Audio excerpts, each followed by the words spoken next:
Welcome back to Shift Your Shit to Kill Your Fear. My name is Mariel, and thank you for being here so that you get more soul aligned and clear.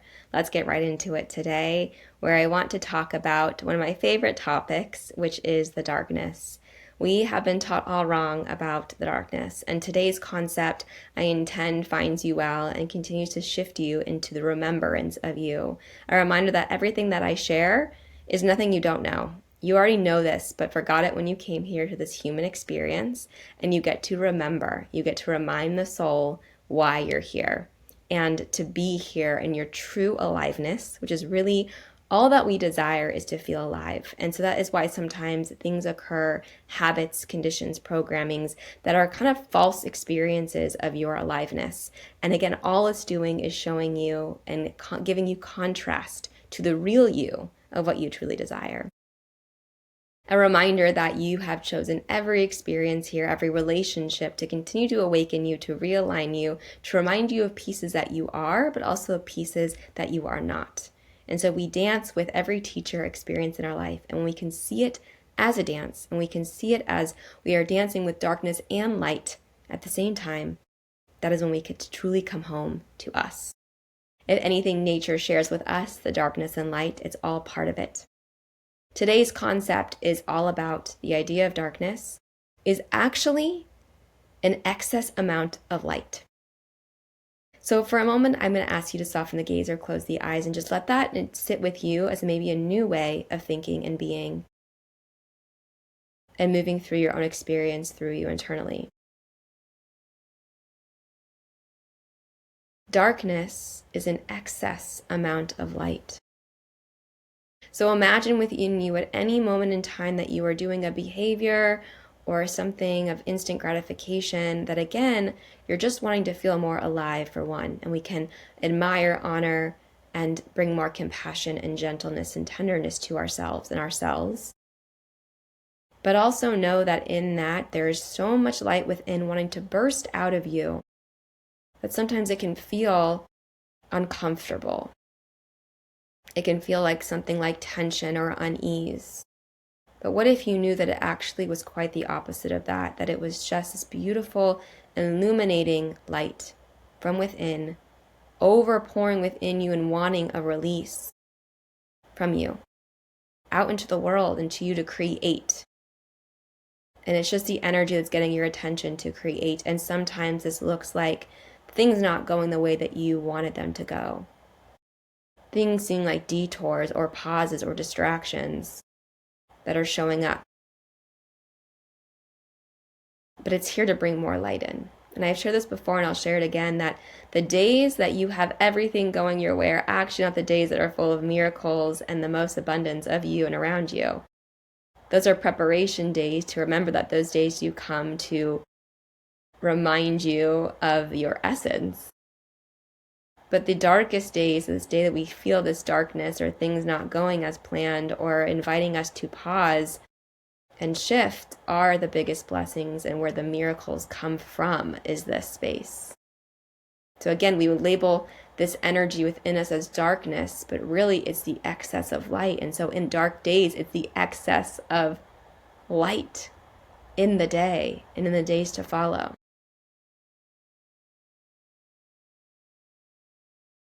So you knowing you right now, what shows up, that if I were to dance with this as this is an excess of light moment, what do I do with that power within me to move it through me? Is that pausing and saying, what a pleasure, what a gift this moment is, that it's awakening me more, that it's teaching me something, that even in that moment of how I respond to it shifts things within me and around me.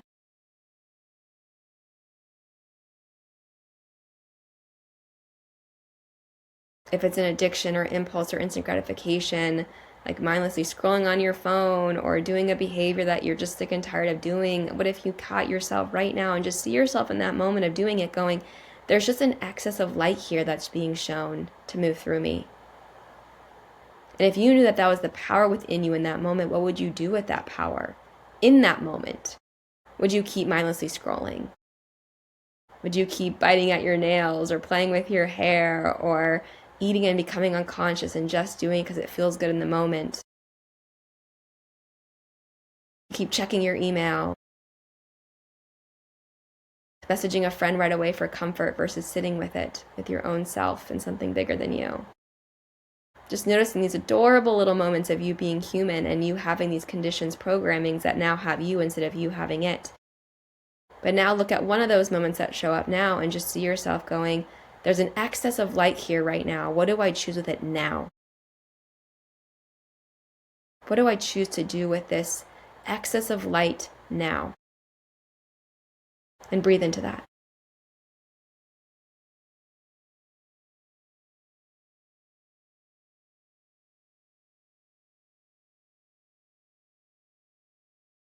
If you knew every thought and every action is creating your reality, what do you choose to do with that? And we don't judge ourselves in moments that we do land into the darkness and that we keep the excess of light within, because all that we've been known to do, it's all that's already programmed. And now it's just working the muscle to deprogram it, to shift it, to release it, and really move through with it the way it's supposed to.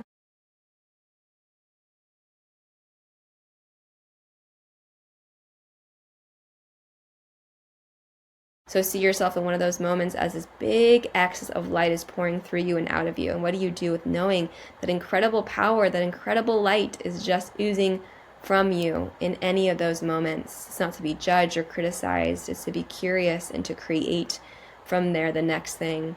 Is that doing an act of kindness? Is that actually creating something? Is it going for a walk? Is it connecting to a loved one and reminding them who they be? There's a mirror of you and who you be now. Is it meditating and just sitting in some silence and just noticing the loud chatter of the mind? Because again, behind every thought, the silence behind the thought is you. The silence behind every thought is you, the real you. Just like the sky has the clouds, it's not trying to remove the clouds. They know it's part of the dance of its experience, but it does not mistake in the clouds for itself. The sky knows it's the sky, and the sky does what the sky does, regardless of the clouds. Regardless of how many there are, where they land, where they shift, where they go. So many of us mistake in that meditation is to shut your mind off. Many times, those I speak with, I can't meditate because can't get my mind to shut off. My thoughts race. That's not the point of meditation. It's to notice and witness it, but realize that you are not it. So let the mind race, even now. Let it race, let it do its things. But you don't need to attach to it, because every behavior that you do that you don't want to be doing, there's a thought before it that gets you to doing it, that activates you to doing it. Because you're giving the power of that cloud like the sky, and it's not the same thing. The sky is not telling a cloud, be me today. Can you take over and be the sky today? The cloud wouldn't do it, wouldn't know how to do it, can't do it. It's not the sky, just like your thoughts can't have you if you have them. You notice the difference. You start really hearing the chatter of the thought that gets you to do the habits, things that you don't want to be doing anymore. You notice how tricky it's been, but incredibly genius it's been to get you to do the thing. But now we pause with it and we realize there's an excess of light that is actually wanting to be awake in this moment to move through me. What do I do now? See that light around you, within you, every cell anew. As you breathe in and out, maybe it becomes bigger, longer, more spacious. And let all the thoughts be there. Nobody wants to come do meditation if it feels like you're going to fail at it. So we release even the idea right now, think about that there's a thought that I need to shut off my mind to meditate. Our mind avoids pain and wants to lean into pleasure, and so that's a pain thought. So they're not going to go into it. Why would they go into doing something they know they're going to fail? But you listen to that thought at first to make you not go meditate, because you made the definition that of what meditation means is that my mind must go silent and that I can't do that, and then it means I will fail if I do it. You create a whole narrative to allow you to not go do the one thing that maybe your soul is actually desiring. And that's one example.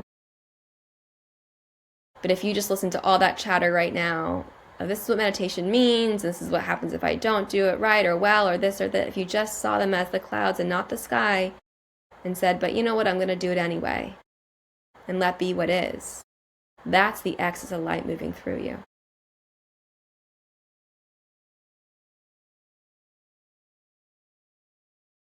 Just like in a moment when you were about to mindlessly scroll and you said, nope, I'm putting on my shoes and going for a walk and calling a loved one I haven't been able to call for a while. And if you see yourself doing that, which one will feel better to do at the end of it? What will feel good to have done afterward? And even as you sit there and meditate and all the thoughts race and it feels heavy and hard, the more you do it, the lighter it gets to feel. And that will feel good to have done, that you are letting it just be what it is, and you're tightening the relationship you have with sky, with the real you, not the clouds, the illusion of you. Because clouds pass, but the sky always remains. So you will always be there, and it will always be tapping on your shoulder to arrive to it, arrive to the real you. And as you meditate or close the eyes and just get silent for even a few moments, that is returning to you the sky of you, the light, the axis of light coming through you, around you, for you. So even now, just imagining you in a moment of silence, and what do you notice? What shows up? You fidgeting, you not saying, I can't do this, and leaving and getting up anyway? Or are you feeding the version of you that allows you to just be there with whatever shows up in your courageous bravery to access parts of you that you haven't before?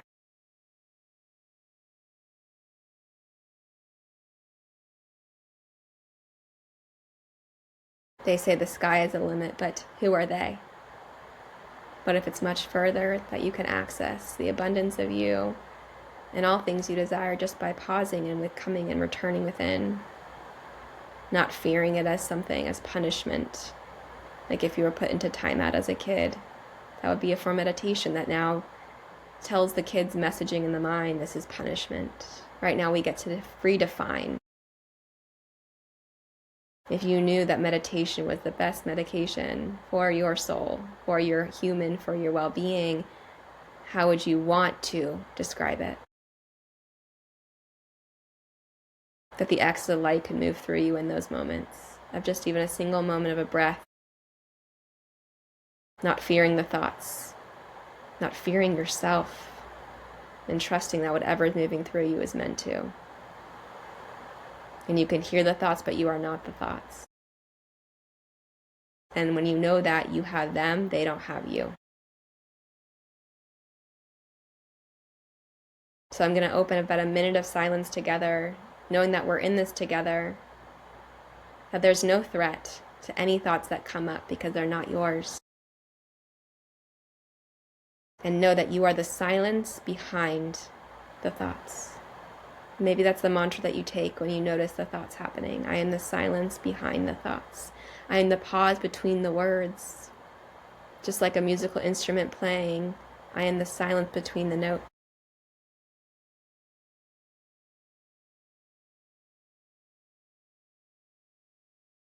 So much of the time, we wait for the violin to play the beautiful notes. And yes, that is part of its purpose, is to be able to play beautiful notes. But as it just sits there without the person having picked up the instrument and moving the strings along the strings, it still is something to be admired and witnessed and cherished just by it being the beautiful pieces of wood that come together, all the things that it has that created it, the person who created it, in the wood shop, just to admire it like in a museum, it just being there. And so many times we believe we have to perform and say something and be a certain way, wear these masks, but really all that we're asking for is just for us to be a being.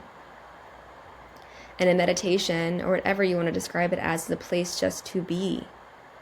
You don't have to play your notes. You get to just internally let the notes play for you. The silent notes that are always playing and that want your attention. So right now, let the silence be the experience of you at your deepest, most aligned way. Like you're going through a car shop or a car wash, getting clean and aligned to really feel the most abundant version of you. So within, so without. Let's realign the within right now for about a minute together. Just breathing and coming back to, I am the silence behind the thought.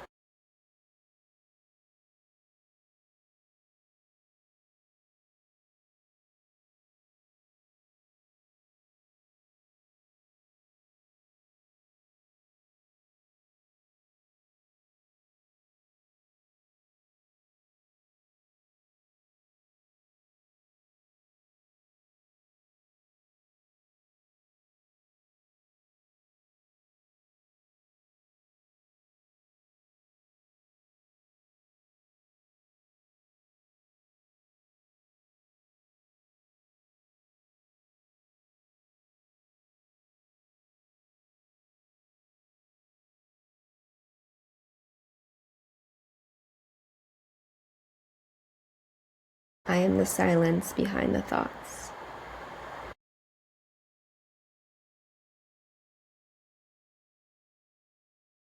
What happens from the place of me being me? More.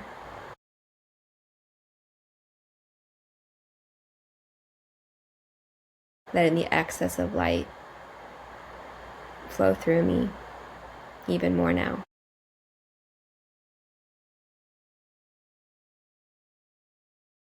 What is this practice you just experienced in that moment? What do you want it to be called? Maybe not meditation, but a coming home to you, a remembering, a pause, a breath.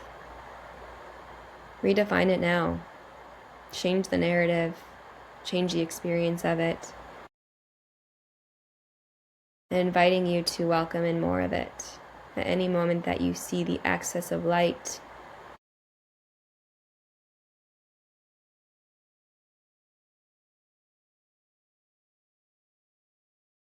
and just notice the mind and body now, appreciating it for every breath, every cell.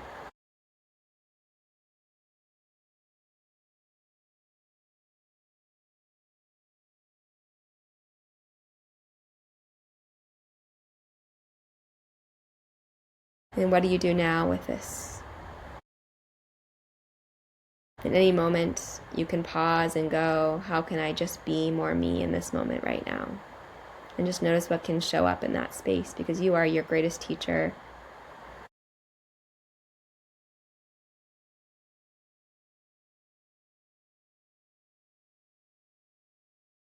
If nothing changes, nothing changes. So where is there to be a change made from this excess of light knocking at your door?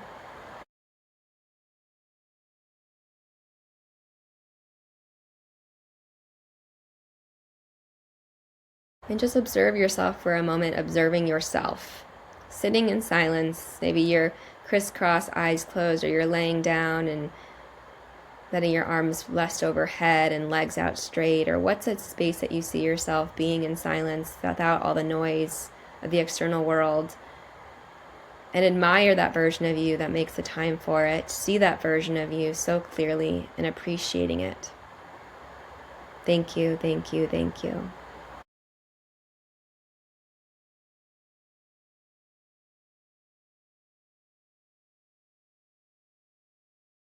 And when you're ready, coming back to your space, opening your eyes and celebrating you for doing that work today. Because what happened now is you don't fear it. It's not a threat anymore.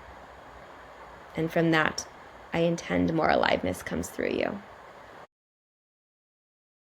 Thank you so much for being here. And a reminder that all ways to connect with me further is down below. I want to hear how this went for you, what you noticed, what showed up. And I will see you all next time. As always, so much love is here for you, and you got this.